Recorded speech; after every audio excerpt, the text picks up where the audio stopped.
I request the court to recognize the counsel for the panel of prosecutors, Attorney Lorna Kapunan, Your Honor.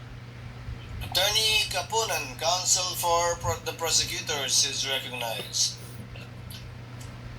What do you have for us, ma'am?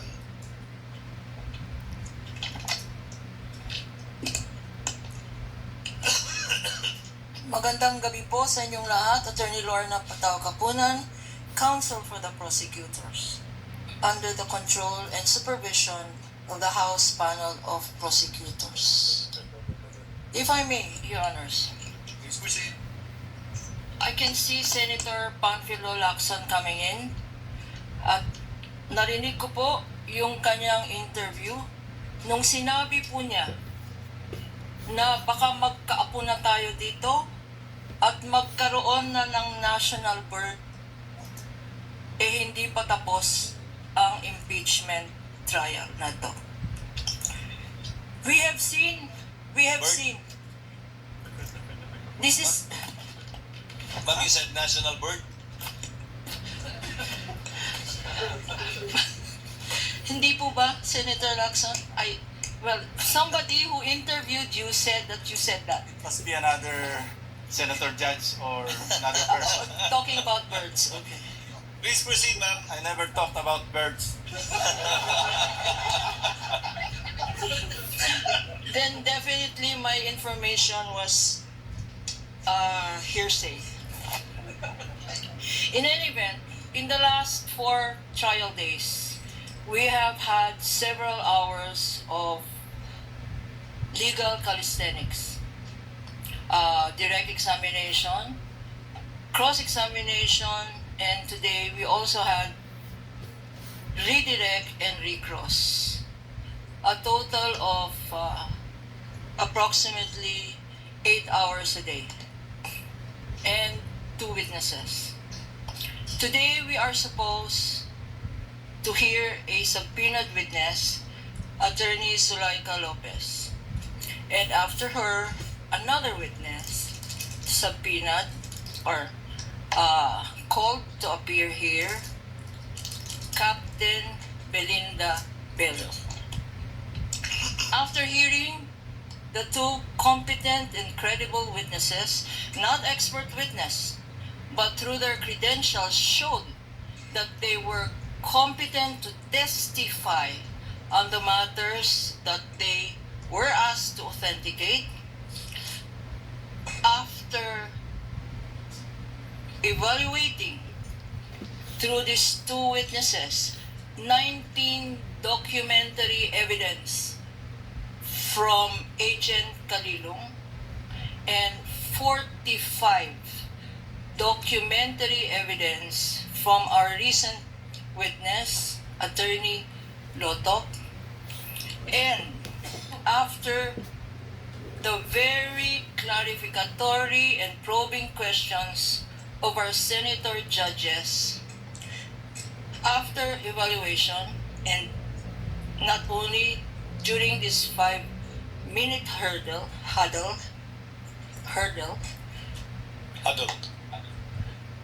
pero hurdle na rin po yun. It is the wisdom of the public prosecutors as expressed through this representation that we find it totally unnecessary, redundant, and a surplusage to still present Attorney Zulaika Lopez and as well Captain Belinda Bello. Let me just state for the record the reasons why. Had we been able to present Attorney Zulaika Lopez, she would have proven 3 things, or we would want to have proven 3 things. First, that she was personally present inside that detention center when the Vice President uttered the video, Exhibit P-4-10, when she uttered the statements that she had contracted, that she had already contracted a killer, and you have heard this already before, and so on, to kill the President, the First Lady, and the Speaker of the House. That would have been the first offer of testimony, that she was personally present inside that detention center when the Vice President uttered those statements.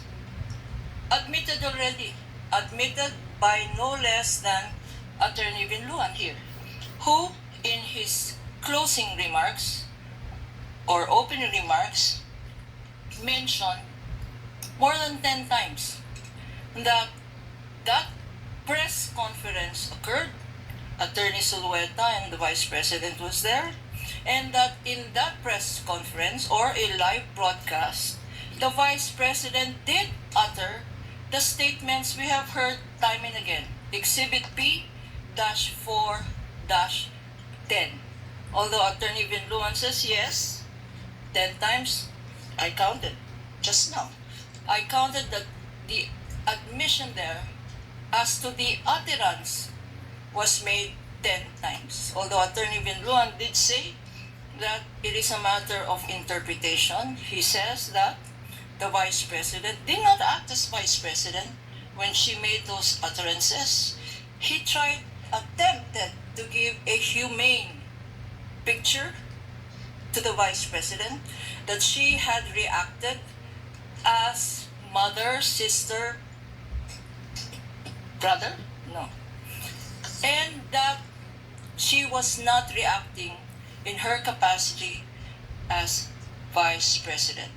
But in that statement that Attorney Vinluan mentioned, there was admission as to the utterances being made more than 10 times.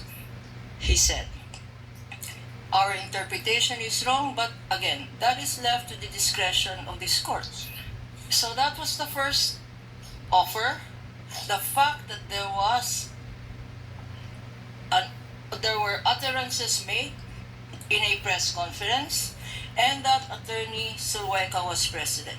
No need to present Attorney Lopez for this purpose. Secondly, our second purpose was that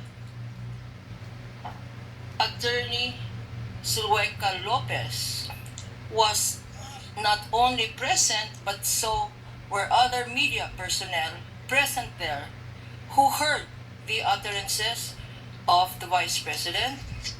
And lastly, we would have offered Attorney Zulueta Lopez to Zulaika Lopez to confirm the authenticity and the provenance of that video.